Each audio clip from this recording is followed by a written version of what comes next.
So, gagawa tayo ngayon ng burger steak. Iiwain lang po muna natin yung yung mushrooms. So, gagawa tayo ngayon ng burger steak. Iiwain lang po muna natin yung yung mushrooms. Ito na yung mga ingredients natin, no? Magpa-fry na lang po tayo. Magpa-fry na po tayo.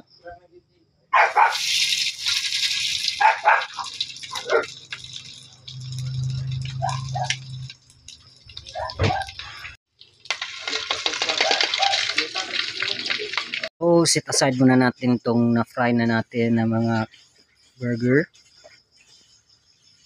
At saka ito na naman yung lulutuin natin. So, yan na yung natin, no? Yung mga mushroom natin.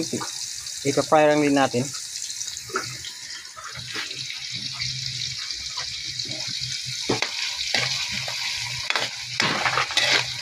Puto ka na!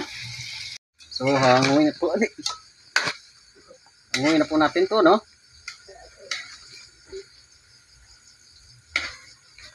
Dilit.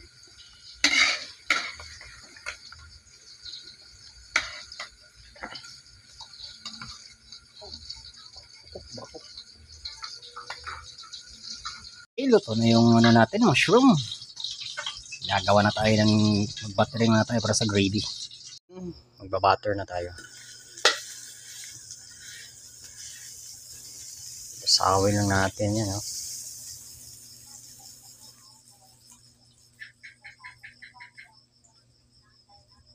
So, nalagay na natin yung harina natin, ano? Mix lang natin at saka mamaya ay dahan-dahanin natin lalagyan ng tubig upang ito ay mas pa. Okay, lalagay na natin yung yung mushroom natin kasi luto na yung gravy. Ito po, oh.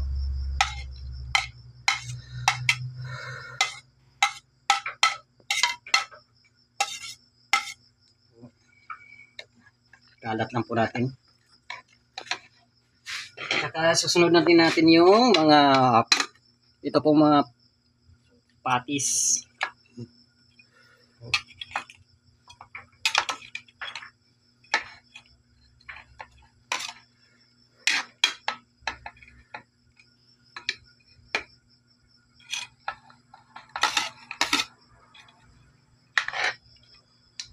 Po natin so side by side para po malagyan po lahat ng mga gravy yung ating patties.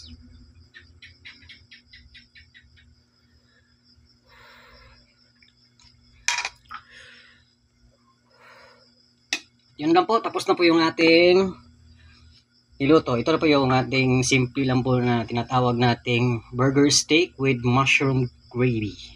Yun lang po, magandang gabi, maraming salamat.